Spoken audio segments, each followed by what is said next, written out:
No, I didn't. Oops.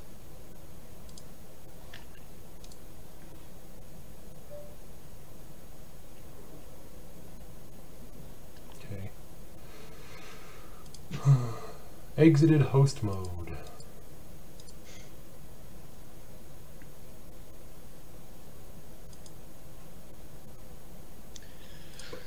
Alright.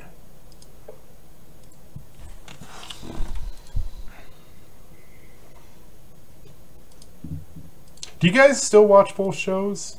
Am I the only? Yeah. Yeah. Yep. Really? Mm-hmm. I mean, even more. I went to a Smackdown house show this weekend. Ooh, I went okay. to NXT like 3 weeks ago. All right, we're gonna talk about all those things and what the fuck? I want to see this happen on the stream here. Perfect. Good. Okay. She landed on my keyboard. Phil is going to SmackDown like next week or something like that. Nice. I might be going to Raw in a couple weeks. You got the PBR Cena shirt. Oh man. Oh shit! You did get it. Whoa. Yeah, he was like 10 feet from me. What am I gonna do? Not buy his T-shirt? Was he very kind to children? Like you have to buy his Yeah. merch. A real mensch, that John Cena. He's such a nice guy. Not a fantastic version of that match. I hope we get a better one on Sunday. But Was it a triple threat that you saw? oh yeah, they did 5 of the pay-per-view matches at this pay-per-view at this house show. What the fuck? Did you pay $9.99 to see it? Was Kurt Hawkins there? Yeah. Did he? Kurt Who did- Hawkins wrestled Apollo Crews at this house show. If that happens on Sunday, I get side 6. Oh You shit. start placing your bets. You know all the outcomes. Does Oh. Dolph Ziggler leave? Hold on. Let's start the Non-title match at the house show. let's start the podcast. All right. So when Dolph Ziggler lost What? at Bound for Glory, Excuse me? I'm sorry, cheerleader Nikki. Oh, Nick Ziggler That's is gonna debut on whatever TNA is called soon. Nick Zigzag. I like Nick Ziggler. That's a good wrestling name. I like that a lot. Holy shit.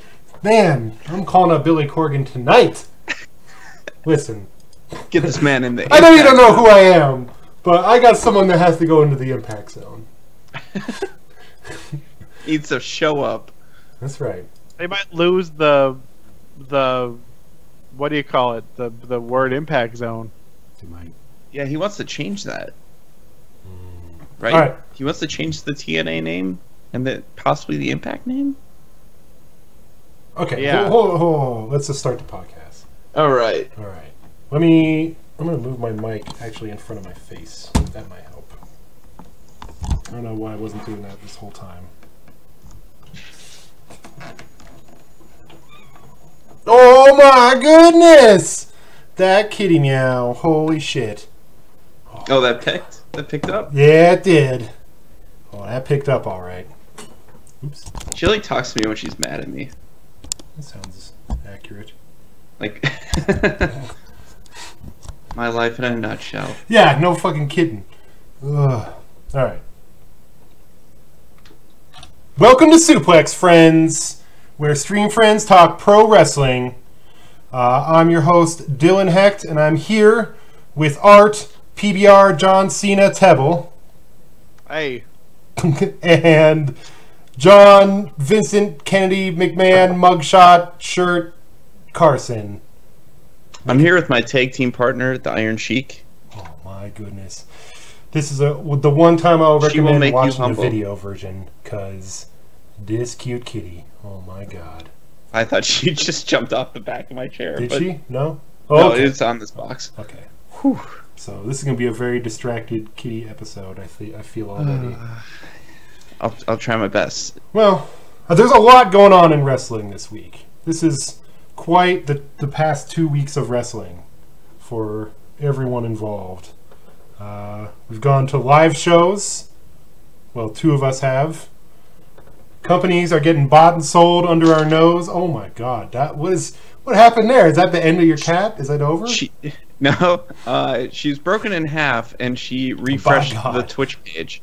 Oh, all right. She's learning computers. That's right. All right. Yes. Continue. I'm trying to think of where we want to start here. We didn't talk about whatever the hell the last pay-per-view was. Night of Clash of Champions. Clash of Champions. Man, what Night of the Clash. Kind of a lame show, I thought. Whatever. I'm not down with Raw anymore. It's fun. I mean, It's really weird how listless Raw seems when you consider like the main event feud is Kevin Owens versus Seth Rollins, a match that I would be thrilled to see 100 times, and yet they can't give a shit about it. Even Jericho can't do it. I actually really like the whole KO Jericho thing, and kind of like the whole Ashton Kutcher and Danny Masterson thing on Raw this week. I didn't see that. They were on commentary during a championship, or was it a championship match? No, it was a title match. Yeah, it was a non-title match against the New Day against Jericho, and if basically Jericho wanted to beat the New Day so they could become #1 contenders to become tag team champions because they're best friends, and that's what best friends do. Ashton Kutcher and Danny Masterson were on commentary talking about how like they're not really best friends, like they're better friends than Jericho and KO. Huh? I don't think that's true. Maybe it is. I doubt it. I don't think any of those four people are actually best friends. I doubt it. I'm gonna go out there and saying that. But they were some of the few people that would be like on the show that actually could call moves. Oh, really? They were participating in commentary pretty well. Oh, wow. Yeah. That's although they set up their own joke, which I didn't like. Which one? Which is I think it was Danny Masterson said like in soccer this would be a friendly, and then like a minute later, Ashton Kutcher said like if this is a friendly, I'd hate to see an unfriendly, and I was like, boo. That's and rough. you're not allowed to set up your own punchlines here, guys. No. Respect the business. That's JBL tier. Well, maybe I actually will watch Raw. I have the day off for work tomorrow, so I'll spend 3 hours. 3 hours of it doing something interesting, watching Raw on DVR. It still gets DVR'd, so at least I can skip the commercials. That's good. There's a handful of things that you can watch. Watch Braun Strowman, as usual. Always, yeah. And that's it. That's it. That's it. Braun Strowman and Ashton Kutcher. and the cruiserweight stuff, I guess. So I get. So the cruiserweights. So they're only fighting the cruiserweights still. Yeah. They have their own like presentation package. They light the crowd differently. They tape the ropes. It's barely the same show. Like, they put like NXT style lighting with like the spotlights, or it's like the Cruiserweight Classic. Oh, so it's all purpley. They make it all look purpley. That's cool, actually. I like that. They tape the ropes with like purple gaffing tape or something. Weird. Twice a night. That's cool, but also like I don't know. I like when cruiserweights are like part of the show. Like I was saying, I was talking to a friend earlier, and I was saying like big man, small man tag teams are like my favorite thing. Like one of those guys needs to pair up with the Big Show or Braun Strowman or something, and they need to go on a rampage. They have to make them special and an attraction in and of themselves first. Yeah, I guess you got to introduce them somehow. Yep. Because now they have people like they have Tony Nese on there, who was pretty impressive on Monday and last week. I think what's his name? Rich Swann. Jack Gallagher. Not yet. Gallagher. Is it Gallagher? Gallagher. Huh. I know some people are like in limbo. Like Grand Metalik has to basically go home and fill a bunch of indie dates. Oh, I didn't know that. What's the plan? He did that. Oh, sorry. Go for it. I was going to say, what's the plan for Ibushi? Is he actually going to do anything, or? He's doing NXT dates occasionally. I saw he's in the tag team thing. Yeah, but he said that he's not going to sign full time. But doing the one-off dates works for both people or for both groups. I think it's bad for Hideo Itami, but I mean, What isn't bad for Hideo Itami these days? Every Japanese star that goes into an NXT is bad for Hideo Itami. Yeah. The existence of Shinsuke is like devastating for Hideo Itami. But finally embracing the GTS is great. Mm-hmm. Who didn't get to keep his name? Him and Owens are the last two people who get to keep their indie names. Finn? No. Samoa Joe. Finn after? Samoa Joe was after. The mighty don't kneel. True. TM61.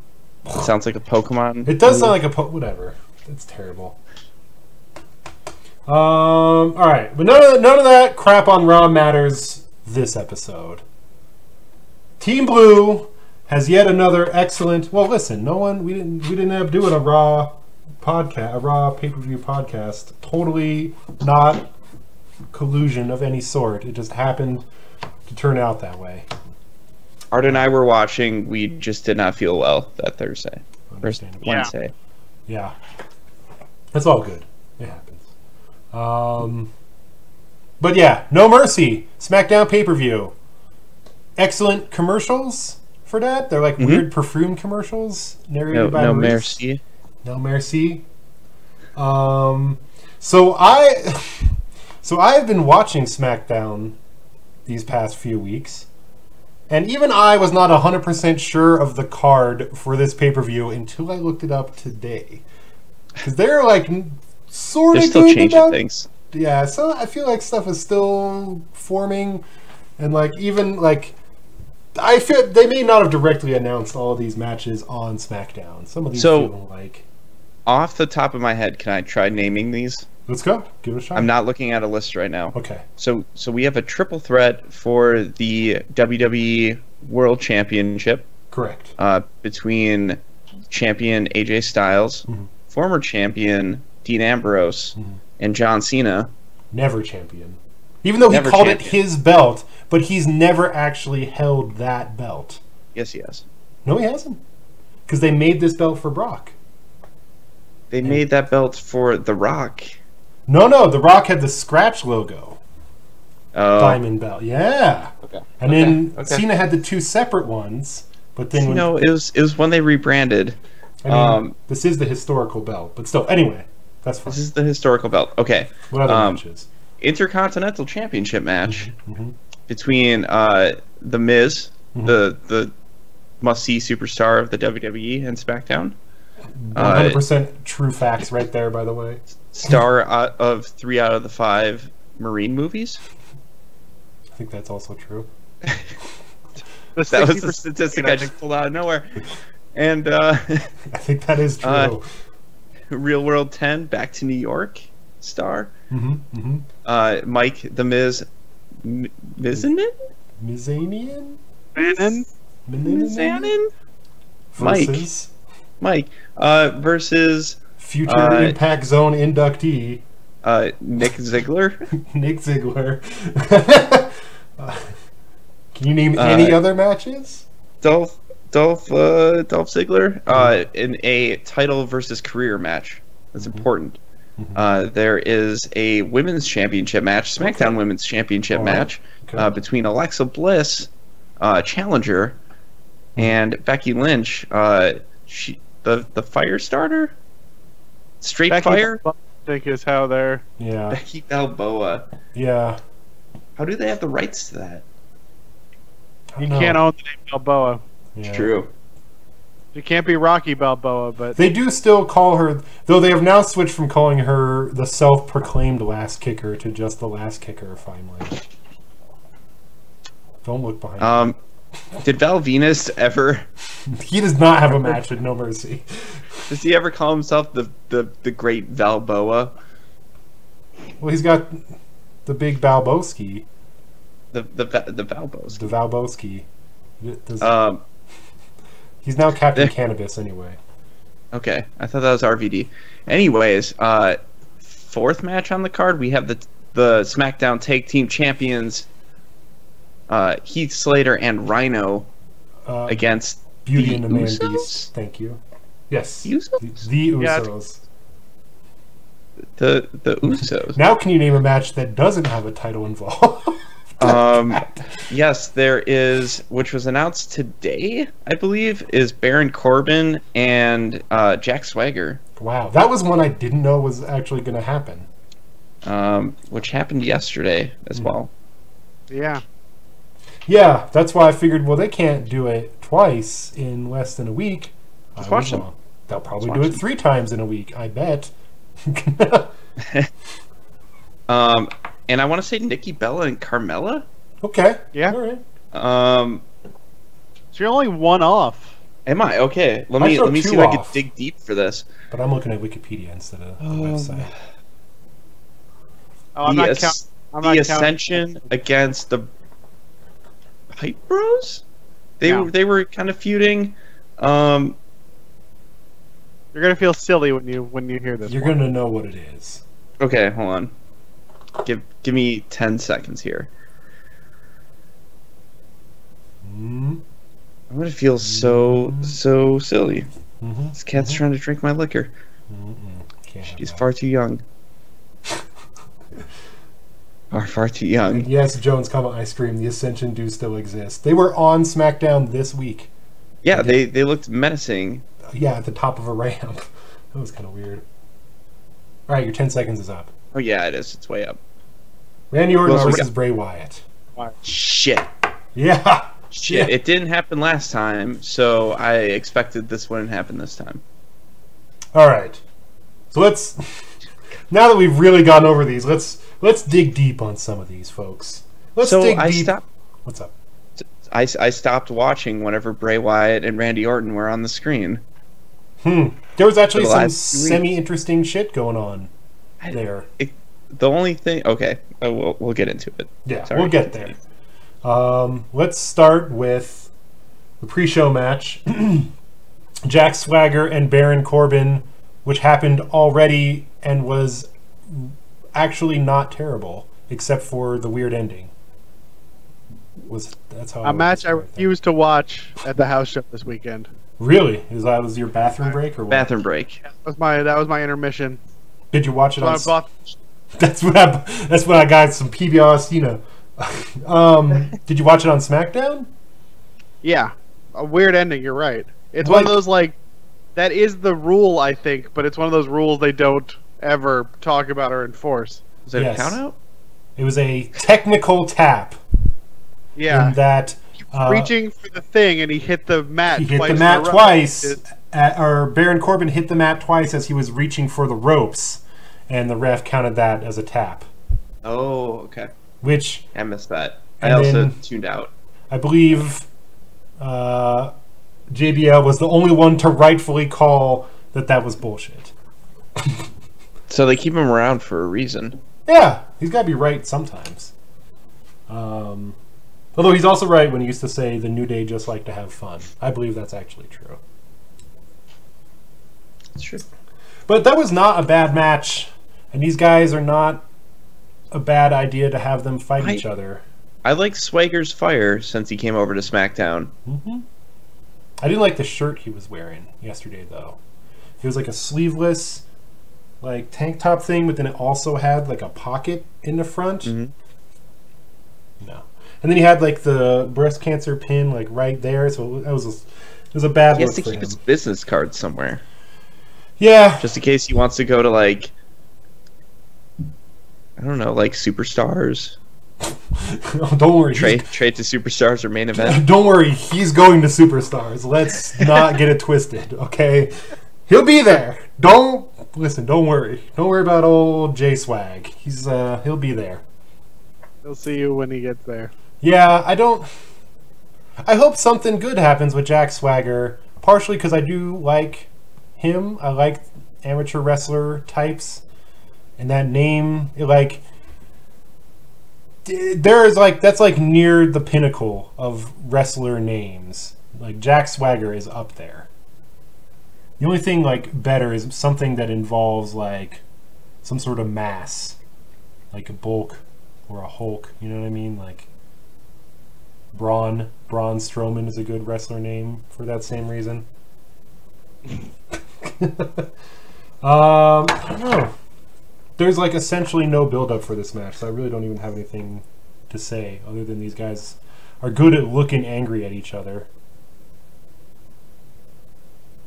Yeah, I'm not super excited for it, but No. but I didn't already see it, so Yeah, at least it's fresh. But it isn't fresh because we just had it. Whatever. yeah. Dumb. Like, that was real dumb. But I just hope it doesn't also mean that there's going to be like a screwy ending in the other direction on the pay-per-view. But I feel like that's probably going to happen. Whatever. Yep. Whatever. Let's move on to a real match. Kurt Hawkins! He might not have a match. He's just It's showing up. It's just it's listed on... Oh no, from the WWE website. Kurt Hawkins will step into the ring at No Mercy. I guess it doesn't... I guess he doesn't have to have a match there. That is a Kurt Hawkins fact, is he will step into the ring. So this is where I think we should take a pause and bring up that Art went to a Smackdown house show recently. Yeah. SmackDown Live? Ontario, California. In which he saw almost all of these matches. Yeah. Great. They gave us Randy Orton versus Bray Wyatt. Mm. They gave us The Miz versus Dolph Ziggler. They gave us Beauty and the Man Beast versus the Usos. They gave us Jack Swagger v. Baron Corbin. They gave us the triple threat main event. And I guess instead of the women's matches, we got a 3-on-2 handicap match. Are you telling me that John Cena is not a lazy part-timer and he's showing up to these shows? I'm actually kind of surprised that he showed up to the house show. I guess they got to draw somehow. Right next to Los Angeles. I don't know if he's... Oh, so it's probably maybe not a huge distance. So it's 30-40 miles. It's not. Okay. Although the arena was like 2/3 full. If they thought he was going to put butts in seats, he did not. Oops. So who did Kurt Hawkins fight?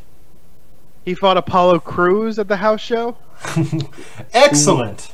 Who won that match? Spoilers, potentially. I feel like it must have been Crews because I only remember one heel winning all night. AJ? That was I guess AJ also won. 2 heels won all night. Okay. AJ and Baron Corbin. What's his music? Is it good? I don't remember his music. What I do remember is his trunks said "The Prince of Queens." Yeah, it's his nickname. Is like Kevin James going to sue him for that, or? Yeah, that was my. This is not. I think that's his Brian Myers gear, the Prince of Queens. I mean, Kevin James does MMA now. I'd like to see the Prince of Queens and the King of Queens fight each other. Wait, Kevin James is fighting in MMA matches? I mean, no. Like he trains MMA. I don't think he's like. Oh. No. Yeah. I don't. Like C205 or something? No, I don't think that's gonna happen. I mean, if it's gonna happen, though, that's the best place to do it. The first one in New York. Why not get the true King of Queens out there? He can fight Brock. Yeah, whatever. I already hate their thing has worked because the goddamn Kurt Hawkins facts bullshit. I now even thinking about that guy's stupid face gets me really upset. Yep. So good also, job. just saying something and then his face appearing between his legs and then finishing the sentence. Very weird. Don't. Fuck Kurt Hawkins. I don't even barely remember him from the first time he showed up, honestly. He was an edgehead. Nikki Bella. What? I'm excited because that's someone who hasn't really had a spotlight before, and now they're highlighting him like they do on SmackDown. They highlight people. Nikki Bella versus Carmella. This actually... You alright, John? I actually enjoyed the match on Tuesday that involved tangentially these women. Though I will say I am a little confused. And my friend had brought this up also. During that match between Nikki Bella and Alexa Bliss, when Carmella eventually jumped in and got the DQ, why did Becky Lynch come out? Because Alexa Bliss wasn't actually beating on Nikki Bella at all. She was just kind of standing there and watching. So it's like there really wasn't a reason for Becky to come out. She came out to save her from Carmella.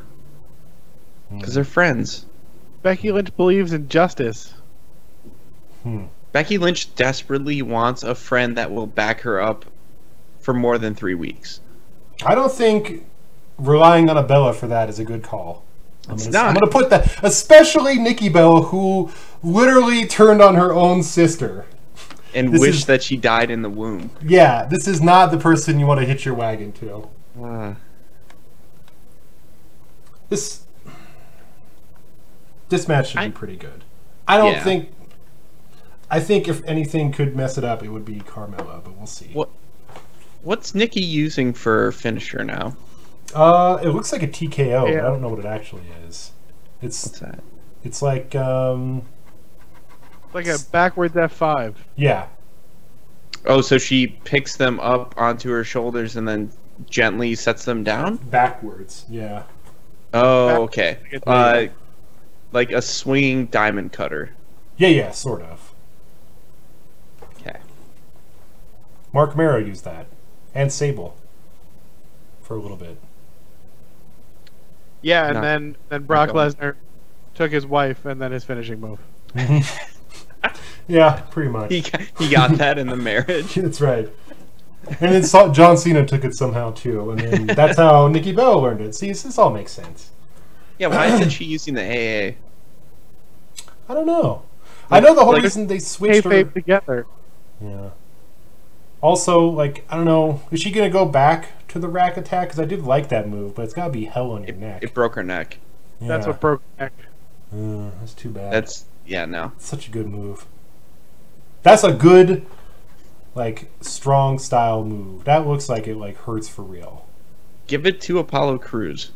Yeah, he's got a strong looking neck. Give it to Ezekiel Jackson.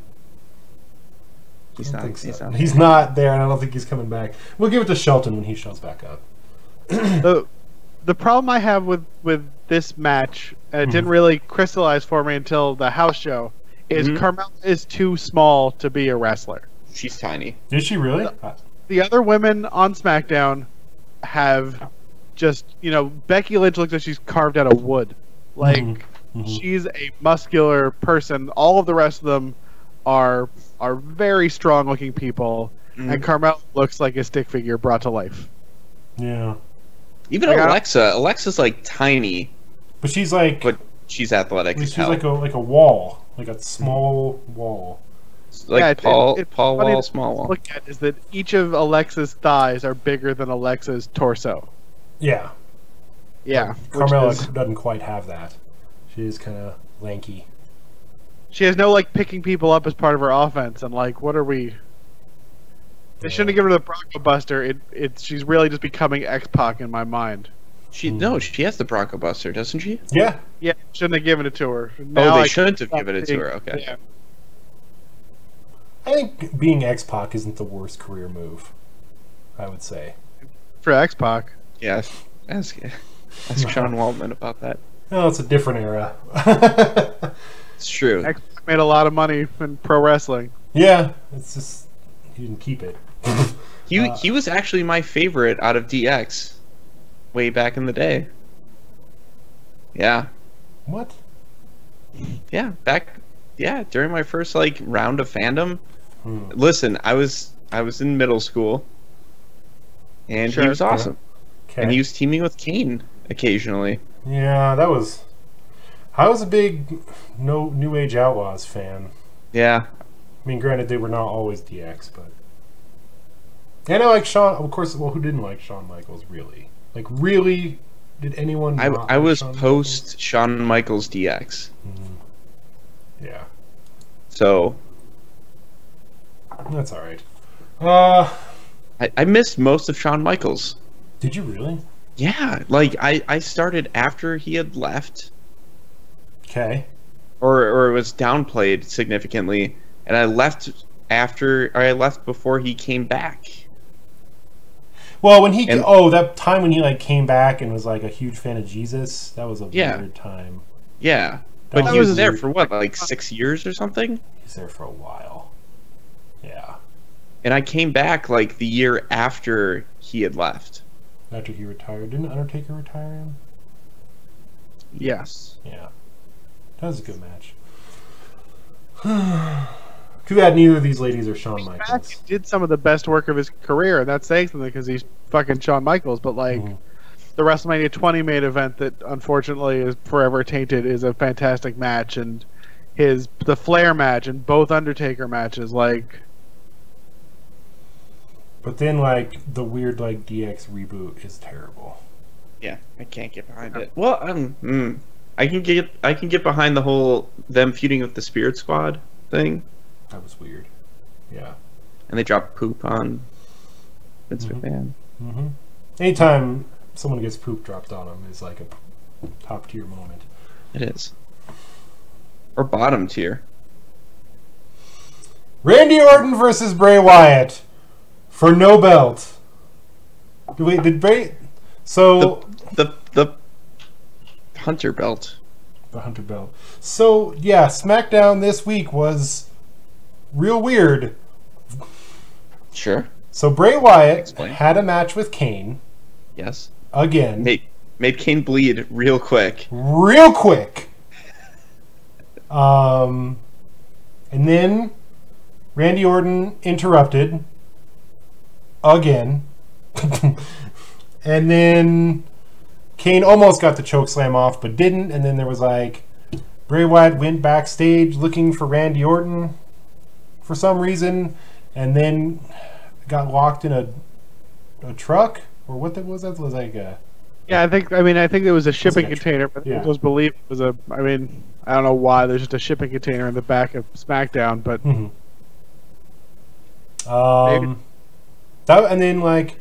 Then they had like a bunch of weird like shots from a camera inside the shipping container. Yeah. Yeah. And then Bray Wyatt got teleported out by Sister Abigail, maybe? Yeah. Yeah, he heard talk to Abigail. Uh-huh. Little Abby. Little Abner. Little Abner. That's right. Like the pig? What? I meant like the comic book. Never mind. Kitty. That was a weird bit on SmackDown. I know John purposely didn't watch any of it because he hates fun. No, actually I saw the Abigail part. Okay. When he's like, "Take me home." Yeah. That was to cool. Abigail. And then I looked back a little bit later and the chair was empty and Randy's like, "Where the hell did he go?" So under the ring. I'm hoping that segment where he says that Abigail was gone for a while and now is back means that he won't be 100% free from now on and job to everybody. Do we get Reby Sky as Sister Abigail? And then just brings in the Hardys? That's in the news section. Okay, let's not get ahead of ourselves here. No, I actually want this match to happen finally. They've been teasing it for long enough. And they've actually built up some sort of a weird story, even though the story is that Randy Orton is way smarter than Bray Wyatt, it seems, or way trickier. Yeah. I found that Randy Orton stuff last week was super dumb.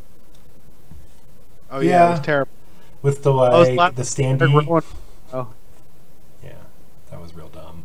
I like the Rowan thing of him just like hanging out of sight behind the door and like ready to just like, it's like, I'm just gonna lay into this dude and just wait till he opens this door a little bit more. Nope. He's following the rules. That's important. Well, yeah, that's what heels do. Smart guy. He can solve Rubik's cubes. He's a genius. Jones Common Ice Cream says Randy the Roadrunner Orton. That's essentially what this is the Roadrunner and the Coyote, and Bray Wyatt is constantly falling off of cliffs. I want Randy to just paint a mural on the wall of just a long stretch of road. And then like all the Wyatts like run right. Yeah, exactly. But no, I want this match to actually happen, and I want it to be good. I want like Randy hasn't had a real match really since he's got back. Like that Brock thing was a mess, and then he like lost a match to Heath Slater. And who doesn't? Then was not in his match at Backlash. So like something has to happen here. Let's fucking do something with this guy. The house show. That was they really put on a good match at the house show. Nice. Oh, good. Good. Probably the best match of the night. Really? Randy still got it. Threats at house shows are always a little screwy, right? Those aren't like... True. The was super into it. Not as into it as they were for John Cena, but I'll get to that later. Sure. But they were super hot for it. I mean, the Orton won, but and you know the roof came off the place. He hit that RKO, and it was one of the 3 or 4 biggest pops of the night. It was. They do good work together. They're both very good in the ring. Bray Wyatt is very, very good in the ring. It's a real shame that he gets to do literally nothing ever. That's terrible. I guess they're afraid of him like hurting himself or something. But geez, He got all the talent in that family. All the talent? Wow. Oh, I'm sorry. His dad had some talent. Okay, that's what I wanted to hear. Thank you very much. Sister Abigail might have some talent too. It's possible. It's his possible. sister. Yeah. We'll see. Bo has disappeared again. Bo was back, and now Bo's not back anymore. I thought he was like squashing people. Is that no longer He the was. case? He's been gone for 2 weeks. Yeah. Yeah, it's true. They probably don't have enough time on Raw to fit him in, right? It's kind of weird how they're like they probably looked at their schedule and they're like, CJ Parker, I guess we're using his gimmick for Bo Dallas for the next couple of weeks, holding up signs. Does he have dreadlocks too? No, but Bray Wyatt does. He got that part. He got the dreadlocks from CJ Parker. Yeah. Yeah, they decided to split up the CJ Parker stuff between. It's too powerful for just one man. I understand. Yeah. Jinder Mahal got the peaceful part. So is he still on Raw? Is he still doing things? Is that? Yeah. He chased Jack Swagger away from Raw. I mean, like since then, I saw that. It's a man of peace. Really? That's kind of a. All right. Yeah, it's kind of a rough gimmick for a wrestler to have. That's not a good gimmick. Yeah. For a heel, though, I guess. Okay. Because he asks for peace and then just beats the living hell out of people on Superstars. Oh, okay. Perfect. Or main event. I don't know which one's which. Which one's the... Superstars is the Raw one. Main Okay. event is the SmackDown one, I think, now. Okay. I don't know how to watch either of them. If you're really keeping up with these shows, I'm very impressed. No, I mean, I have watched a couple things, but not too many. I've watched like matches out of those shows. But they're hard to watch those because it's mostly repeats. It's mostly recaps of that week's show with like 2 matches in it.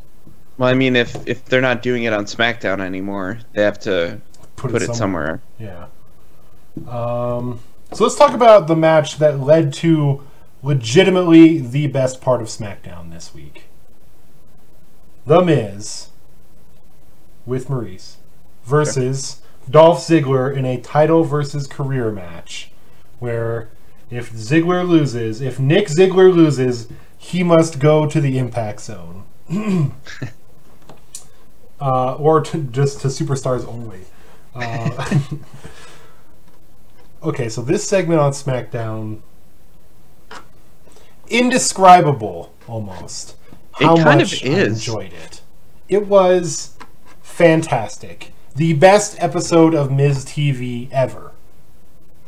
Where he debuted his documentary. God, what the heck was the stupid name of it? It was like a really good name. The success of a failure? That's right, the Dolph Ziggler story. Documentary. The Dolphumentary. Documentary. So good. Where they showed that, Ziggler's start as a caddy, moving on to the Spirit Squad and all of his various humiliations and ass whoopings in general that he received from superstars such as Edge. And One interesting footnote for this is by acknowledging that Dolph Ziggler was Nikki from the Spirit Squad officially in kayfabe, Dolph Ziggler just became a Grand Slam champion.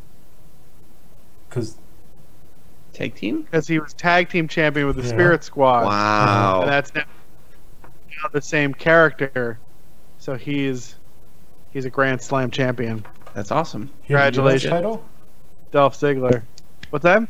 Yeah, wait, is that all the titles? That's the Grand Slam. Hold on, I'll get the official definition. But a Grand Slam. Intercontinental. He was Intercontinental champion. He was world champion. Mm-hmm. He was tag team champion. Mm-hmm. And the fourth belt is United States. yeah, it has to be like the tertiary championship, which for The him television was title. the US. Huh, I didn't know he was a U.S. title holder. Well, good for him. Yeah, that was the whole feud between him and Zack Ryder. Mm-hmm. When Dolph Ziggler got his jaw broken by Wolverine himself. That's right. Hugh Jackman. Which was shown in the Dolphumentary as another one of Dolph Ziggler's. This is why I wish Phil was here this week, because God. Dolph Let me go Ziggler is change so in my whack. Dolph Ziggler shirt. Dolph Ziggler's so whack. Like, whatever. So good. So whack. Good riddance. I hope he actually good. loses. The best part of that whole segment, though, of all of that, was the moment after the video ended and they just cut to the Miz, like, it's like looking like just that face he had looking right. I'm gonna put that in the show notes. I'm gonna take a screen cap of that somehow and get that in the show notes. That face where he looks at Ziggler is just amazing. And then Ziggler went into like the most obvious yelly promo about how I don't win all the time, but I do it for the kids in the front row. But he never went up to any kids in the front row and like played kind of a heelish dick his entire career. But sure, yeah, you did it for. I mean, whatever. That's fine. He can't win though, right? They can't let him win this title. They can't let him ruin the Miz's perfect reign. They could do a screwy finish, right? He could. Yeah, I believe that was John that mentioned that. So I'm blaming you if this happens. Where he wins by countout or he wins by disqualification. Technically wins the match. Would he stay in WWE? You know, actually, Like, the titles. It would be the worst ending to one of those retirement stipulations ever to have some weird technicality happen. it sounds like a real WWE move. Yeah. Sounds like Vince has the reins. This would probably be a great match, though. These guys work well together. Yeah. Their match on whatever the hell the last SmackDown pay-per-view was. Mm-hmm. As long as Backlash. like Dolph puts the effort in, that's the issue. Really, I feel like in all of his matches, is Dolph gonna show up for this match or not? Especially lately, like it's just kind of I don't know, whack. Dylan, you forgot to mention the most amazing part. Oh, I did. That entire segment, which I never thought would happen. 2 members of the Spirit Squad came back. Looking rough. Well, that. It's fine. Which one was the shorter guy? No one can tell them apart. It's fine. Kenny and Mikey. Yeah. I didn't even know anyone's name on the Spirit Squad until that episode. There's Nikki, Kenny, Mikey. Yes, name one that wasn't already brought up on SmackDown this week without checking. It's really not important. CM Vince Punk. McMahon? That's who. CM Punk. CM Punk. That's Was right. Mitch one of them? Mitch might have been one. Oh, Wait, Mitch and Johnny. Grant in chat has a list of them. Oh, wow. They said that in my headcanon, the dark secret of Dolph Ziggler is that Nikki, Kenny, and Mikey had Mitch and Johnny while they were trapped in, or had to eat Mitch and Johnny while they were trapped in the shipping container. The shipping container that MM is speaking of is shipping them back to OVW. Yeah, that was good. It's pretty all right. But yeah, having the Spirit Squad come back and do a cheer for Dolph and then turn on Dolph. Good. It was good. That's a good thing. Mm-hmm. Because I never thought that we would ever see anybody from the Spirit Squad again. Like you said before, I never thought that they would admit that Dolph was part of the Spirit Squad. And see the Spirit Squad is still a bunch of assholes. Which is great. Yeah, it was an excellent segment. I'm really happy with that.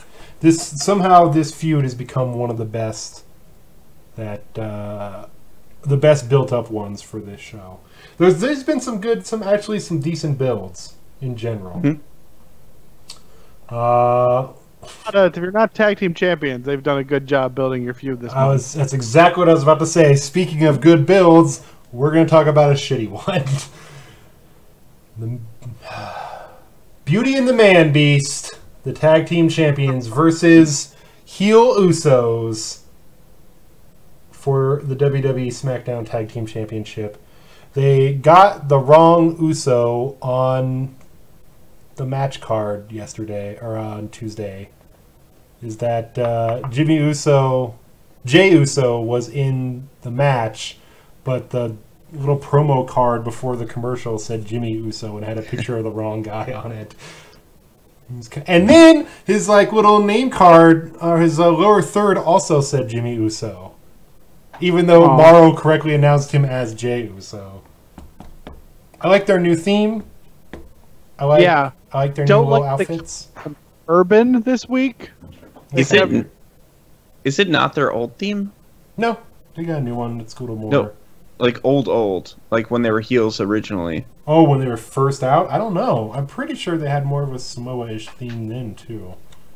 I don't remember though. It's been a long. That was like 2010, 2011. That was a while ago. Wikipedia said it's a new theme, but okay. But they change those names all the time. Do they? And change the theme slightly. That's true. The Rock has had however many themes, and they're essentially the same theme over right. and over Or again. Cody Rhodes had Smoke and Mirrors for years, and had just different names for it. I don't know. I'll have a comparison. I'll take a look later. Either way, I like how they're doing now. I like new Usos. Yeah, heel tag team and a heel tag team that's into. I guess they've moved away from the last few weeks, but in the beginning, when it looked like their thing was going to be taking out people's knees and then winning by submission, that felt really fresh. And now that's, but they could bring that back at any time. They took the fuck out of Jason Jordan's knee, though. Jesus, yes, they did. That looked fucking real. That was impressive. All of them looked every time they go for that chop block, it's just ooh, so good looking. Are they going to get injured or? Yeah, it's rough looking, but it's safe, I guess. I mean, safe-ish? As long as both people are doing the right stuff, it's probably pretty safe. Yeah, because you could just fall before they even really get to you and be okay. Yeah, they are vicious heels.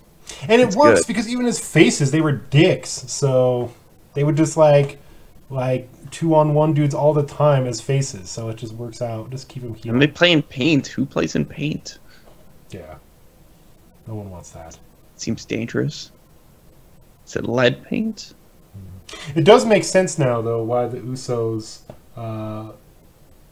lifted up Dean Ambrose on their shoulders when he had the title before the last SmackDown.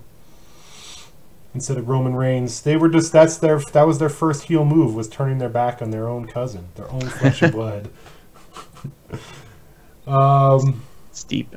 So this match had essentially no build, as the Usos haven't even been doing shit with Heath Slater and Rhino at all, and mostly focusing on beating up American Alpha for some reason. True champions. The true champions. The true champions in the waiting.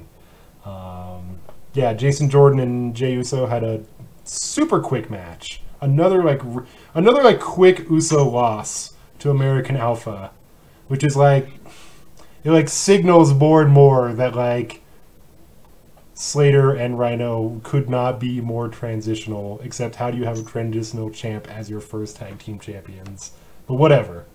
Yeah, I feel like that was the first Jason Jordan singles win that I've seen in about 3 years. The last time I actually saw him do a singles match that I can remember was at the San Jose house show before WrestleMania 31. Did he win? He did. He beat Bull. He suplexed him. What? He German suplexed him. Wow.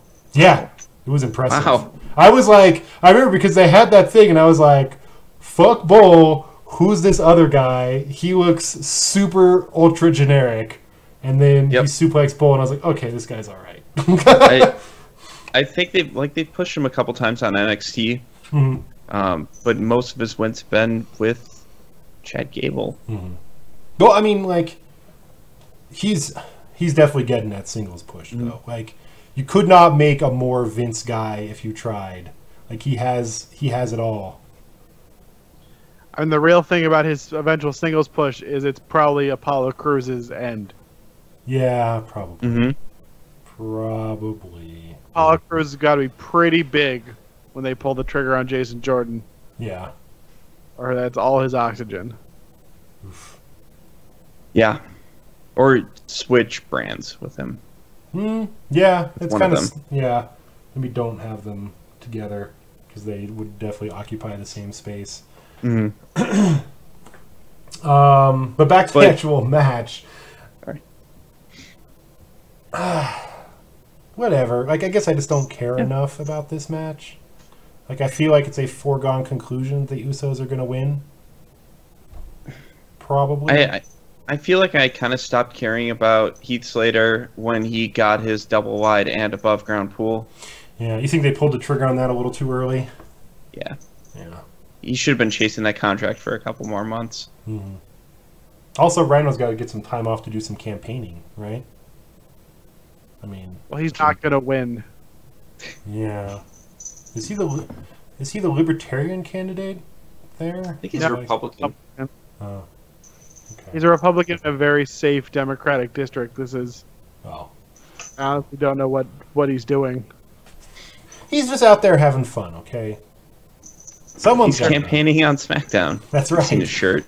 Yeah, come on. Vote for Rhino. He's eating cheese whiz. Easy cheese. With frowny faces. That's right. I would say it's having to give free ad time to his opponent or something for equal time laws. I wonder if there's like the Michigan. Does that apply to cable? I don't think. I guess I don't know. I don't know. I feel bad that I can't actually generate any excitement about this match or even really get into any in-depth stuff with it.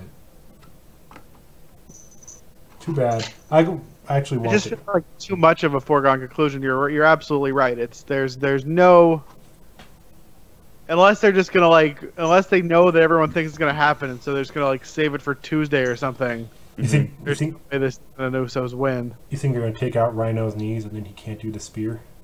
Is that how that goes? The gore. Gore. Not the gore. The gore. They take out his shoulder. The reverse Uso tactic. Yeah, that's the actual power of the gore. Mm-hmm. That guy's got. What if they take out shoulders. his knees and super kick him at the same time? That's the end. That's how it ends. Calling it now.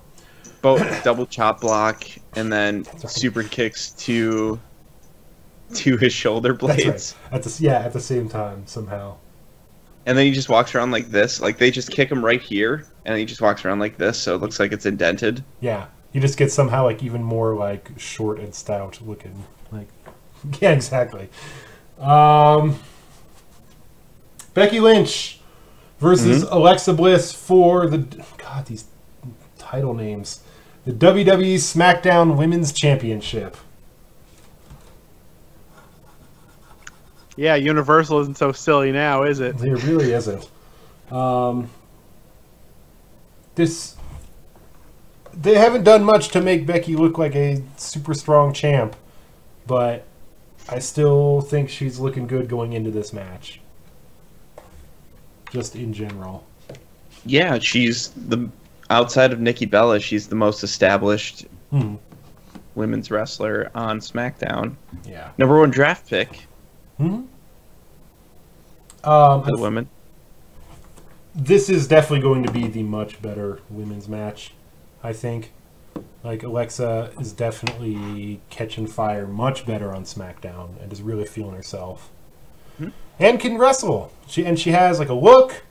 She has, like, a good style. She has a good wrestling style. And they didn't ever fight each other in NXT, did they? At least not that I can remember. A couple times, probably. Yeah, I mean, I'm sure they have, right? Yeah. That's I guess everyone probably has. Well, Alexa kind of had to be pushed out of the way for the Horsewomen. That was her Blake and Murphy time, was when the four of them were. Oh, that's right. So also, Becky was kind of second tier for Horsewomen, until she got the which hair she dye. would have been fighting like Alexa Bliss. Yeah. Either way, I feel like it's fresh to me because I don't think I can ever remember them actually fighting. But I'm not a big week to week NXT watcher either. So. Oh, I feel like she would have fought Emma more though. Yeah. So there's some kind of new Emma gimmick. Is that right? Oh, Emelina? Yeah. Emelina. I mean, I'm gonna watch Raw tomorrow, but what the fuck is that? I missed it. I must have fast forwarded through it thinking it was a I missed commercial. it too. I watched the whole thing. I like angry shoulder pads and sunglasses, Emma. But whatever. No, now she's like beauty model Emma. And I guess she's going to be on Raw. That's kind of a weird choice. She was on Raw. Raw needs someone. Yeah. Because they have Summer Rae and Paige Hurt. I mean, how many times? Oh, I mean, it'd be great if Sasha Charlotte Bailey combinations every week, but they need someone to freshen that division up. Yeah, I forgot that those two were out, injured. Yes. Who do you got? Dana Brooke. No, I'm staying with what I said. Oh. That's good. That's real good. Okay.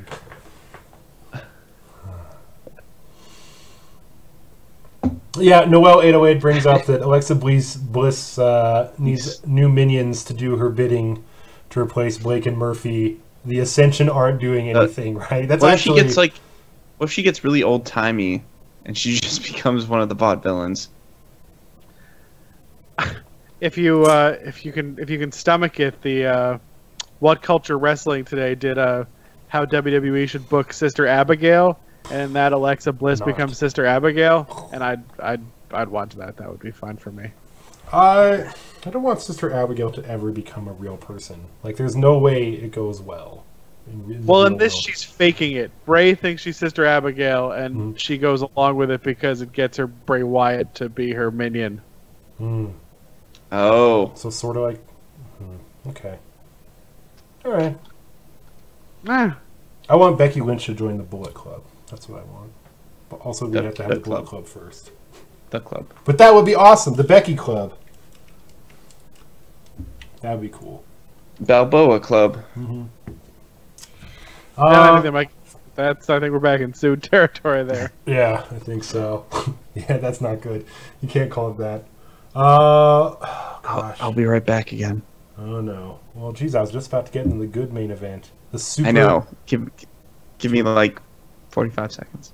45 seconds. I can't wait. I can't wait that long. That's all right. We can wait. Yeah. I can't wait that long. Go and do your stuff already. We'll wait. So is there any...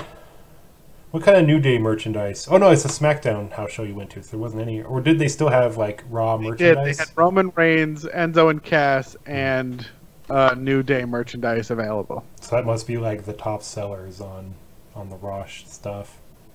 I have to believe it goes the other way, too. I have to believe if you're at the Raw show, you can still get a John Cena or AJ Styles shirt. Maybe not Dean Ambrose or Randy Orton, but who knows? Probably in something Bella related, though. Oh yeah, they of course had Nikki merchandise. One of my favorite things was so the wrestlers did like a lot of crowd work after their matches, and they were like signing autographs or whatever if you were in the front, and the camera was on Randy Orton on the way up, and someone handed him. They sell like signed posters of some people, and someone handed him a signed John Cena poster, and he took the pen and drew like a mustache and a beard. The John Cena. Perfect. I love it. Yeah. Yeah, I love that even face Randy Orton still doesn't like John Cena. It's a good touch. Did you watch... Hasn't Total Bellas premiered? Have you watched that at all? Total Bellas is on like right now. Oh, is it? Okay. I'm so psyched for Total Bellas. There's already disharmony in my household about it. Oh, wow. Just because from the promos, I think I'm on Bree and Brian's side, and Jess is on Nikki and Cena's side. So there's already, like, we know there's going to be feuds right from the start.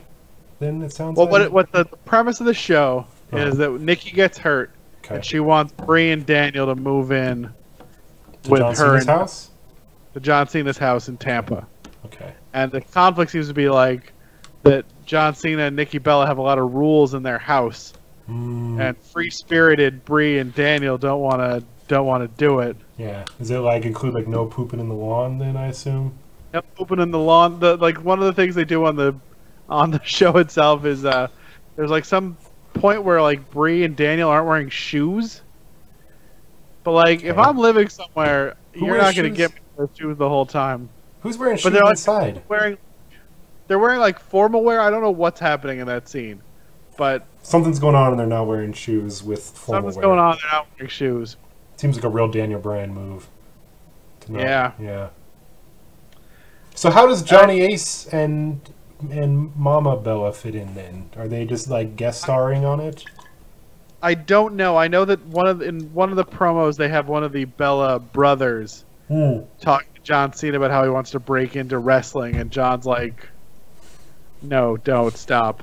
You're an idiot. You can't do it. You can't hack it." That's based. Okay. Well, okay. So I'm gonna expect an update next podcast then, because I want to know the role of Johnny Ace in Total Bellas. This is like the most important part of it to me. All right.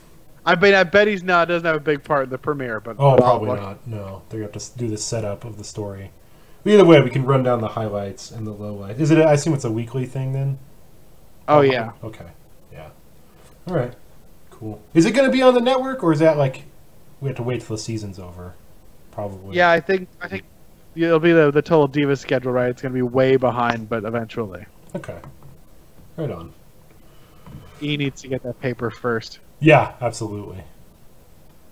Main event, John.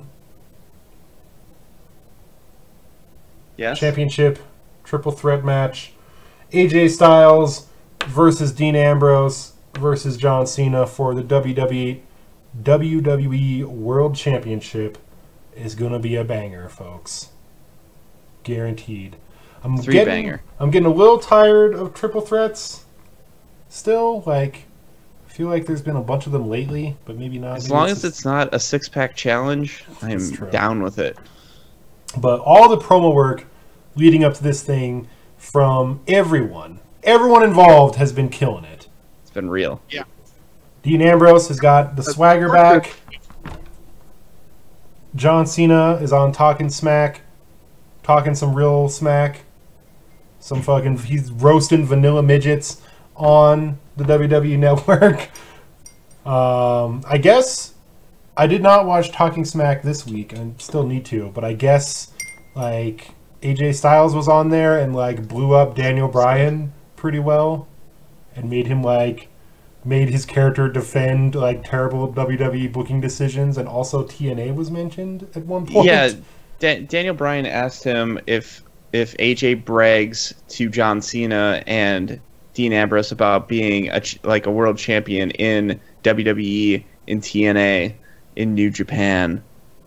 But yeah, mentioned TNA by name. Interesting. Wonder why. Going for that tape library. Doing it. Making it happen.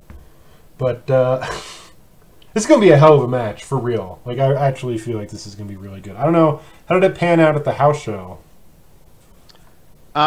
It's a little. It was mostly Cena and Styles. Mm-hmm. I figured. AJ retained through chicanery. Mm-hmm. Yep. As heels on house shows are wont to do. Mm-hmm. He took out a chair, he hit people with it, and then it was over. The real highlight, though, was there was a very drunk woman in the front row on the side section who was so invested in John Cena's success that she was crying because he wasn't doing well. Aww. That was actually Dean Ambrose. And at one point, he was thrown out of the ring kind of on that side, and she, like, went for the barricade. Security had to sit her back down. That's awesome. She just wanted to go help John Cena out, man. She's my hero. She's my hero. That's amazing. One day I want to be that drunk at a house show. I have to be restrained from going to help John Cena. Just give me close to that barricade, man. Yeah. I would like no chicanery. So in Ontario, you can get to the barricade and also know where your paid seats are. Yeah. I could have gotten there at the NXT show. 2/3 full. I would like a small amount of chicanery. Usually I'm all for some real fuckery going on at main events on pay-per-views. But for this one, I just want to see some good old-fashioned wrestling with a good, clean finish. Yeah. What do you think has been the best insult that's been thrown? There's been a lot of them. Because Dean Ambrose has been killing it with some of these rhymes. Yeah.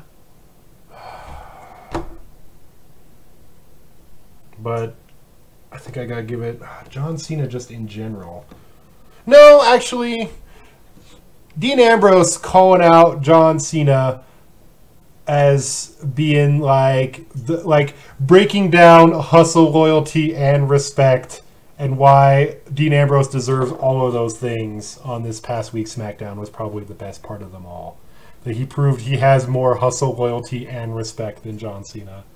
That was pretty impressive. I did like that. But it ended with John Cena being like, talk is cheap and hitting him. Like, John Cena had no comeback. He had no comeback. That's how you know he was like burnt for real. Yeah. The only soothing alley he could give was a beatdown upon Dean Ambrose. I really liked that John Cena plays John Cena on TV. That was my favorite. Yes. He's Dean Ambrose in real life, and you'd be playing John Cena on... The guy that plays John Cena on TV. It's such a good line. Oh. He's been killing it. Like his line for the last match with the face that came in second place. That was a fantastic line, too. I love it. Yeah. This is going to be a good match. They've been killing it. This is looking like a good pay-per-view, I think. Even the pre-show match, maybe. It's the more compact storytelling. SmackDown has less space, so everything feels more important. Yeah, even the weird, dragged out Randy Orton and Bray Wyatt segment was still pretty abbreviated, and before it would have gotten bad, I guess. It had real potential to go poorly. I don't know, last week felt like 3 hours of Randy Orton walking through dark hallways and finding doors with spray paint on them. God, imagine and then slowly opening them. Imagine that segment taking 20 minutes. It did. I don't feel... it just felt like 20 minutes. But if it was actually 20 minutes, it would have felt like 2 hours. I kept looking back. I'm like, oh, they're there. Also, no Shane McMahon on this week's SmackDown. I'm glad that we don't have to see him every week. Or last week. I feel like he hasn't been on in a couple of weeks. And Brian only came out for the breast cancer thing. Also, I feel like... did they do that on Raw, too? I assume? Yes. Did they give Enzo and Cass did it. Oh my god, it was so weird having Enzo and Cass do it. That sounds weird. Susan certified G. Komen should never come out of anyone's mouth. And what? Yeah, don't worry about it. It was awful. But they ended the segment with Big Cass being like, and there is one word that definitely does not describe these women, and then he like had to say it again, like one word that definitely does not describe. They did like just don't do the catchphrase. We all know your catchphrase. You cannot do it right now. You can just go. We can just play the music and everyone can go home. You don't need to do soft right now. The first thing that they do too is Enzo comes out and he's like, "What do we have here? What do we have here? What was it, like a couple winners?" I'm like, was he gonna call them haters of cancer?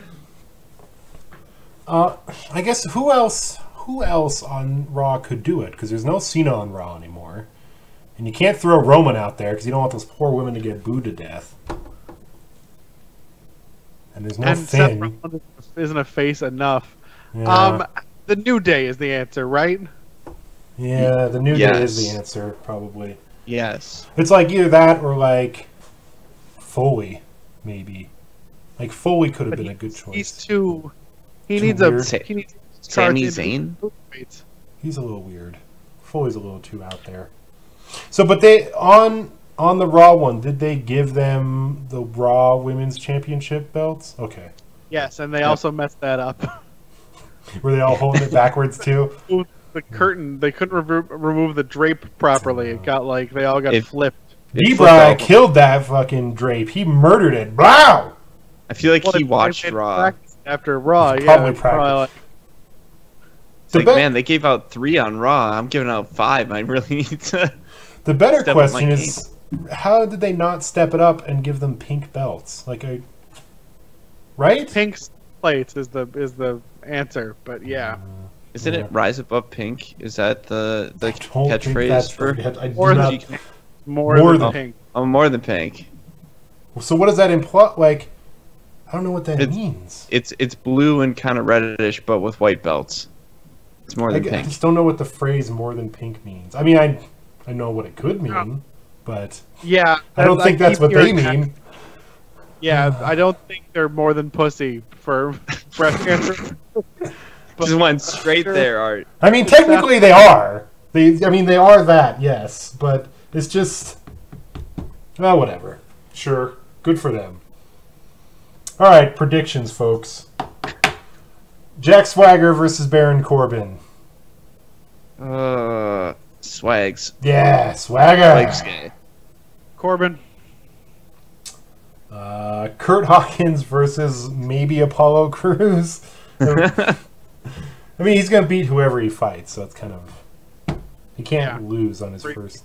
Yeah. I don't know. Jinder Mahal lost his first match. No, he did. He won.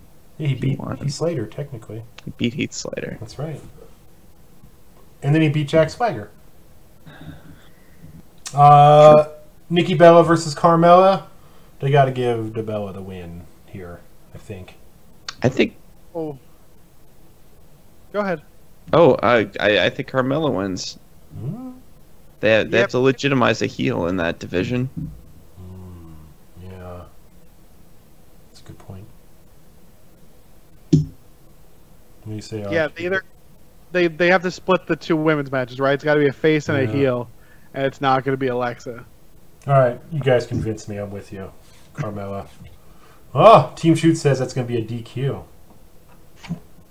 Yeah, I can see that. I wouldn't be surprised by that, actually. Randy Orton versus Bray Wyatt. Please let Bray Wyatt win a match this year. Like, although he beat Ryback, I guess. Smackdown? But, I mean, a pay-per-view match. The brand split?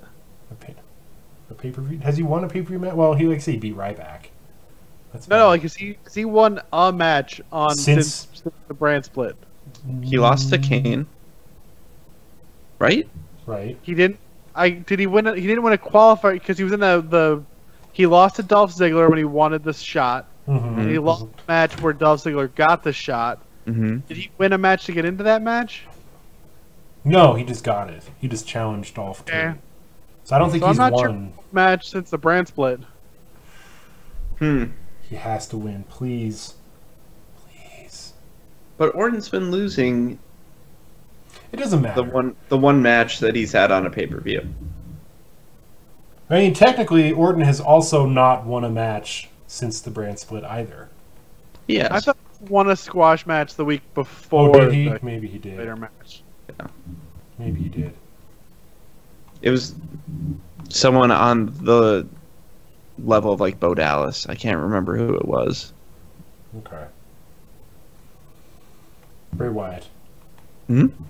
That's what I'm saying. I'm going Bray Yeah. all day. Yeah. The Miz with Maurice versus Dolph Ziggler. Title versus career match. I want The Miz to win. I don't really care about Dolph Ziggler. It's not going to happen, but I really want The Miz to win. Without fuckery. Or even with fuckery. He can still win. Art, what do you think? I think I have to pick Dolph. I don't think they're done with Dolph Ziggler. I don't think they are either, but I think Miz will retain somehow, whether that's disqualification or countout, which would lead to a Survivor Series match. Right? Is that the next thing that would be for SmackDown? I think so. Yeah. Yeah. Jones Comma Ice Cream says, I'm really sad Phil isn't here. I'm glad Phil isn't here because I don't want to hear his bull hockey about Dolph. Fuck out of here with that crap. Heath Slater and Rhino versus the Usos. That's for the tag team championship. That's going to be some Uso action. Keep the double wide dream alive. I'm going with Beauty and the Man Beast. This is why it has to be Dolph Ziggler, because the Usos are going to win this, and they can't have all three belts on heels. Going Usos. All right. Becky Lynch versus Alexa Bliss for the SmackDown Women's Championship. Mm-hmm. Becky's going to win. Yeah. Easy. Yeah. Bet the farm. Yeah. AJ Styles versus Dean Ambrose versus John Cena for the WWE World Championship. AJ Styles retains. Yeah, AJ Styles, and then if you told me that definitely wasn't happening, Dean Ambrose, this is not where John Cena ties Ric Flair. No. We all win this match. I feel like he could do it at WrestleMania. Mm-hmm.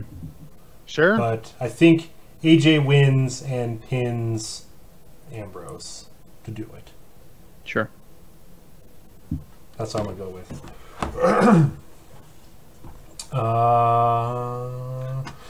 Noel brings up a good point. Ziggler could win, and then Miz could move up to main event scene. But then it's like two heels. Like, that's kind of weird. But I would like to see him get a shot at that title again, you know? Dylan, they could do more triple threat matches up at the top. Yeah. That's, I wouldn't mind seeing a main eventer drop to the IC title. That's how you elevate it, right? Miz wins, and then next month he fights, I don't know, Randy Orton? John Cena? Mm-hmm. Cena's never won the Intercontinental Championship, correct? I don't know. I don't think so. No, I don't Wow, think so. Dolph Ziggler, Grand Slam champion. John Cena, not a Grand Slam champion. Fraudulent. Can't win them all. Yeah. You can win one of them 15 times, but you can't win them all. But it's already been proven that John Cena, when going toe-to-toe with The Miz, his matches end in double count-out. So, he just can't hang with someone like The Miz, I think. And, yeah. Alright, so now let's break down the next most important pay-per-view. Bound for Glory 2016 happened this past Sunday. No, is that a no? Did it? I didn't see It did. You got it. I I'm the only one crazy enough to watch it. It was a kind of sad show. It was possibly TNA's last pay-per-view. They only had 2 this year. Slammiversary and this. This actually was not a bad show in general. Some good matches. Moose had a match. Aaron Rex. Who wrestled the Moose? The Miracle That seems Mike dangerous. Bennett. The Miracle Props to him. Mike Bennett, yeah. How'd they keep that moose in the ring? They had, there was some, like, so on TNA's possibly last pay-per-view, they introduced a new title. The Impact Grand Champion, in which the matches were decided by 3 rounds of scored wrestling, in which Aaron Rex, a.k.a. Damian Sandow, minus the beard, won. So good for him. He is the Impact Grand Champion, the first and quite possibly the last. He didn't fight his real opponent though, Drew Galloway. No, Drew Galloway. It was not injured. in any. Is he injured? 'Cause he's not in any. He wasn't in anything at all. They said he was injured. But yeah, he was supposed to be the other challenger for that. But also, Drew Galloway probably just got the fuck out of Dodge. Yeah, I feel like he was on there. I feel like he did show up, though didn't actually do anything. Who did he end up facing? He lost the belt to Lashley, if I remember right. No, who did Aaron Rex face for the Eddie Grand Edwards, one half of the Wolves.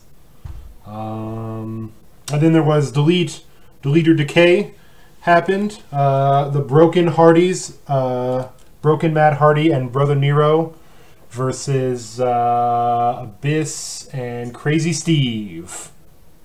And that was... It's alright, intro. It was a good intro for the clearly limited budget they had. Mm-hmm. Pretty good match in general. Tables, ladders, and chairs were used. And now... Crazy sounds like the name of someone who works for TNA. He has 2 Z's in his name, in the crazy part. It's like Krasny. Krasny Steve. So now the Broken Hardys are the TNA Tag Team Champions. It's good for them. There was a Bound for Gold match, which is just like a 10-man battle royal type of thing. And then the winner is Bound for Gold, so they can challenge for any title in the company. And I don't even remember the guy that won. Royal Rumble, just like the weakest Royal Rumble. Is it over the top rope? Yeah, it's over the top rope. Okay. This is They don't. It's like Royal Rumble meets Money in the Bank. yeah. Okay. There was Grado was in that match. Good. Did he come out to just like a prayer? No, he came up to something else. Hmm. It was some kind of like weird TNA knockoff. Rockstar Spud was in that match. Braxton Sutter. Both of the Bromans. Okay. Tyrus, aka Sure. Brodus Clay. Funkasaurus? Yes, he was there. Looks like Eli Drake won. I don't even know who the fuck that is. Gail Kim was inducted into the TNA Hall of Fame. She is, I believe, the only person in the TNA Hall of Fame to have the majority of her career in TNA. Because the other inductees is like Kurt Angle is in there. Yep. Sting. The Dudleys. Earl Hebner. Hebner, The Dudleys. So she is the first woman in the TNA Hall of Fame. Is Christian in their Hall of Fame? No. I remember Christian Cage showing up at Slammiversary one year. No, yeah, that's... There's only 6 members of the TNA right. Hall of Fame. 7 if you count the Dudleys as 2 people, which I guess you should. Christian actually holds a different honor, which is he is the longest reigning ECW champion. Okay. From his appearance in WWE, ECW. Same title, still counts. And then Lashley and EC3 had a very good match, actually. I'm a big fan of Lashley. I hope something good happens with both him and EC3. That was good. It was okay. I wanted to watch it just in case it was the last pay-per-view from TNA. Yeah. So yeah, speaking of that, it looks like... So did that rumor tweet, is that like confirmed anywhere? I guess we don't know yet, right? Which That one? is not confirmed. Okay. And Dixie Carter tweeted that it's not true. Dixie Carter doesn't own TNA anymore. She's a majority stakeholder still. She's just not president. Okay. So there was a rumor that WWE was trying to buy just the tape library, and Billy Corgan was trying to buy just the contracts and TV touring deals. But I guess that's not true. But I feel like TNA is Bound for Glory and this week's TV tapings were funded by an unknown third party. It is not WWE or Billy Corgan. I have a running theory in my head that it's Hulk Hogan somehow, but I don't think that's actually true. Eric Bischoff. Possible. But this might be it.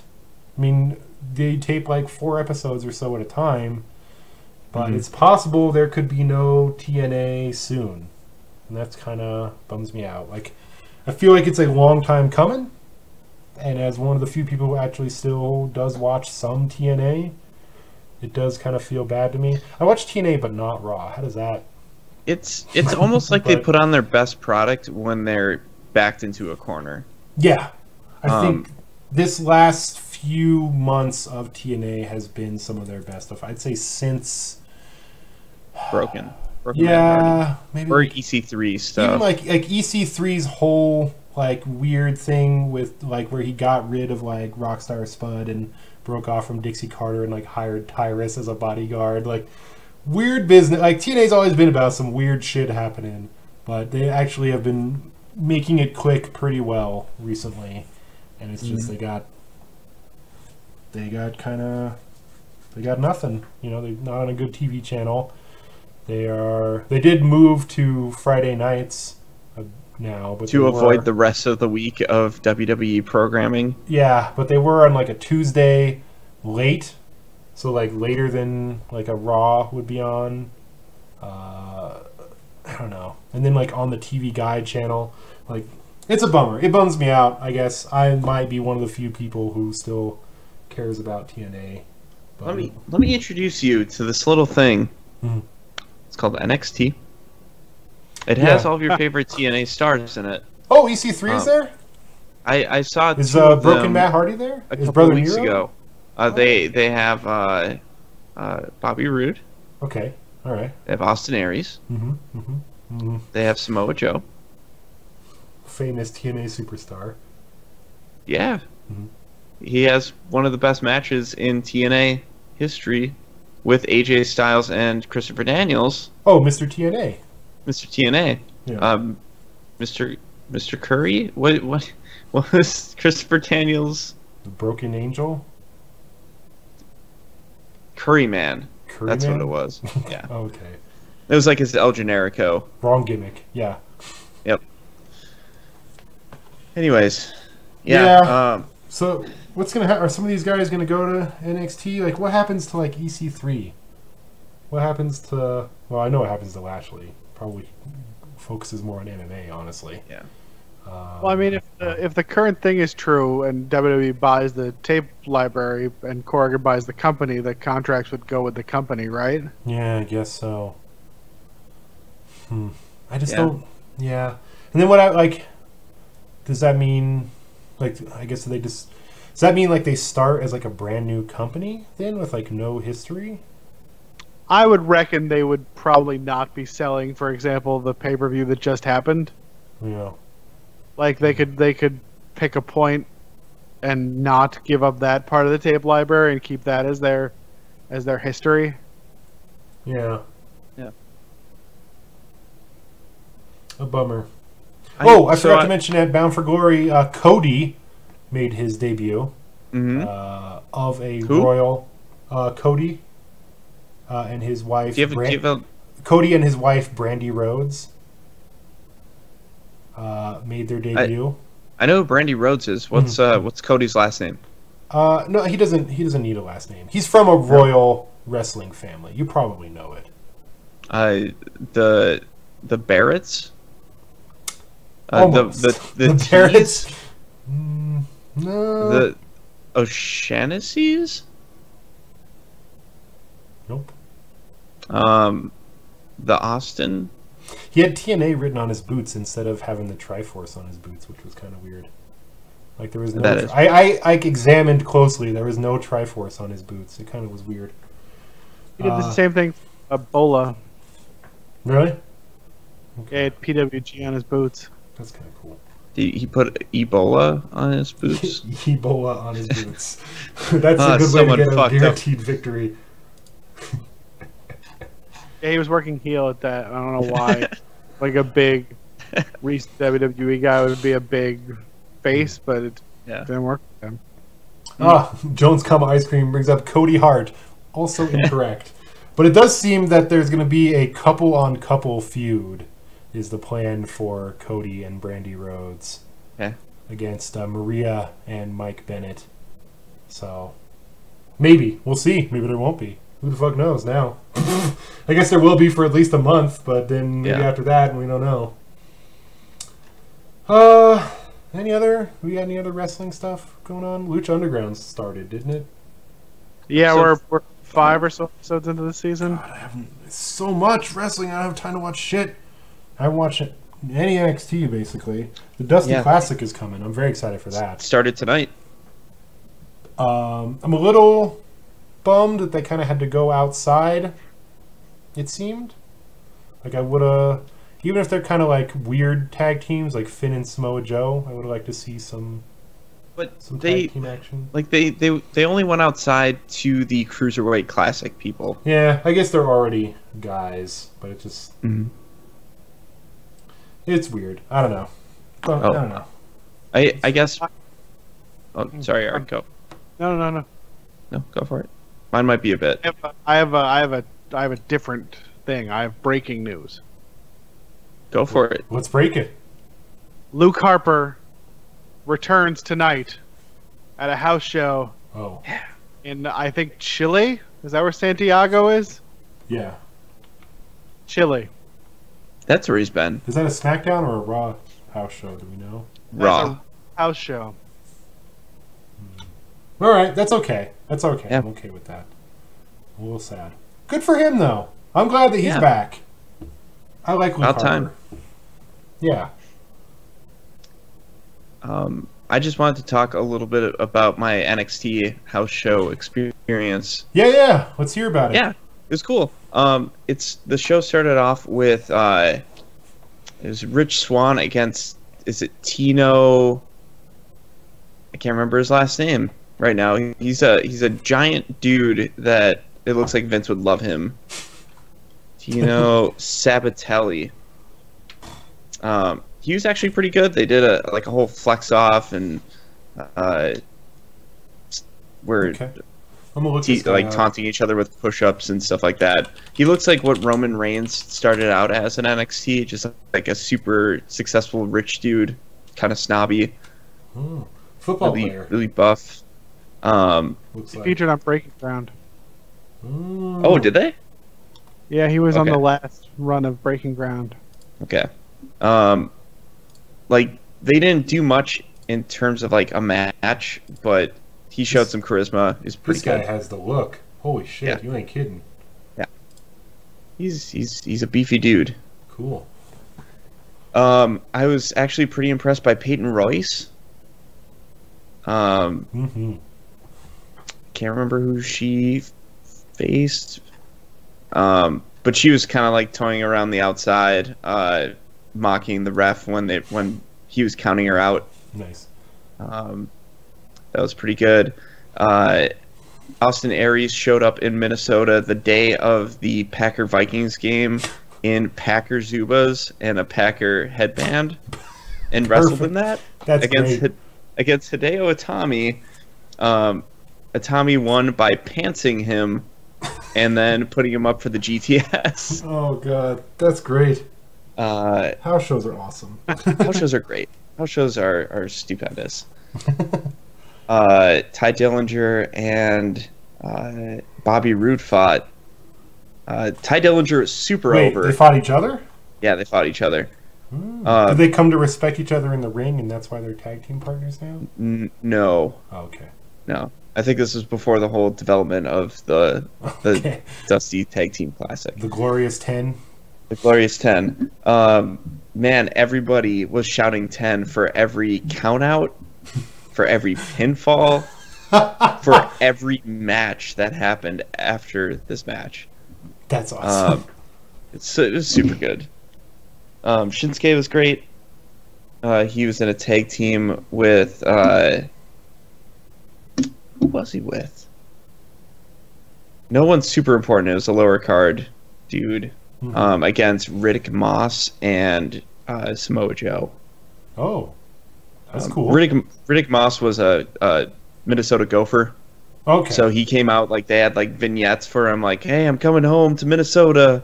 It's my home state. Like, I was a great hero here, and then like came out for the main event, and it was like, I'm glad to be home, but I'm so glad I got out of this dump of a state. Ha! So I Perfect. just totally did the whole heel thing. Samoa Joe during the match was like treating him like a new kid. Like, go out there, like your mom's in the crowd. Go show her how good you are. Yeah, just makes him look like a real piece of shit. It was great. He was actually. How much Shinsuke did you get in that match? Like, I've seen that they do tag team main events a lot in those house shows. Is that just not have them? He was in for a decent amount. It wasn't a whole bunch. I just remembered who his tag team partner was. It was No Way Jose. Oh, okay. So yeah, I mean, people were fired up for it. Shinsuke won with 2 Kinshasas against Riddick Moss. Okay. 2. Wow. 2. Yeah, it was a really fun show. It was a smaller auditorium, but good crowd for it. No Cien Almas? He was not there. Oh. I don't think. They need to come to New Mexico. Yeah, I would like that. They when they come to the New Mexico house shows, they bust out every single talent that can speak Spanish, and those guys go ham. And it's great. That's another reason I want them to show up. Oh man, the last one that they had here was fantastic because me and my friends started chanting "C" for Alberto because it was Alberto and Kalisto, and got like the arena to chant "C" as he came out, and he was like when it started, he like looked at us and like pointed at us and like nodded, and then everyone else started doing it, and he was like, "Yeah!" And then Kalisto came out and they did like the lucha thing, and then they had like Alberto like cut a promo in Spanish talking about how he was actually like the best Mexican wrestler in WWE. And like that they had to have a chant off between C and the lucha chant. I thought that was pretty cool. I just looked up the card from that day. Peyton Royce faced Daria Baranato. Is that the which one I'd never heard of her before. Does she she has an MMA gimmick. Oh, she's new then. She's the Tough Enough. She was on like 1 or 2 of the new Tough Enough, and then she was an early cut. Yeah. Didn't the lady that won Tough Enough just leave? Yeah. Sarah? Yeah, she's pregnant with one of the man, who I can't even think of them now. Yeah, Blake. Is it Blake? I think Murphy? Or Blake or Murphy? Blake or Murphy. Yeah. I think it's Murphy. Sure. Anyways, so this Daria lady came out and was like this. They made it kind of seem like a really big deal, like kind of special Titantron. She had steam pyro come up. But no one knew who she was. No one knew who she was. She lost. So it was It was really weird. Really, really weird. So I have to ask you, what was the most surprising? What was the most surprising crowd reaction? Like when we did into the house show here, I was legitimately blown away at the pop that Big Show got. Like he got the biggest pop of the night in Albuquerque, New Mexico. What was the weirdest to you crowd reaction? It was probably the Ty Dillinger stuff. Like, yeah, I know people really like doing the 10 thing, but it was all night for like the 5 matches after that. Anytime that there was a count out, anytime there was a pinfall count, people were shouting 10. So yeah, that was definitely the weirdest thing. Also, no one knew who. Like, so it was supposed to be TM61 against the Revival in a match, but Dawson came out on a crutch and said that he wasn't cleared to compete, which kind of led to rumors that he was injured. He's not. But it was Shane Thorne against Dash Wilder. But they didn't announce who Shane Thorne was. The announcer, when Shane Thorne won, announced it as TM61 was victorious in the match. The guy didn't know the difference between the two TM61 wrestlers. That's kind of funny. Actually, the most surprising reaction was they showed a WrestleMania vignette, and everyone booed because the Orlando WrestleMania was supposed to be Minnesota's WrestleMania. Oh, in yeah, the that's stadium. right. That's right. I forgot about that. Yeah. That's funny. Oh, there's always the year after next. Sure. That'll be the next WrestleMania I go to. Will be the one in Minnesota. So I feel like that's going to be a good gathering of folks at that place. Yeah. And also John will be there.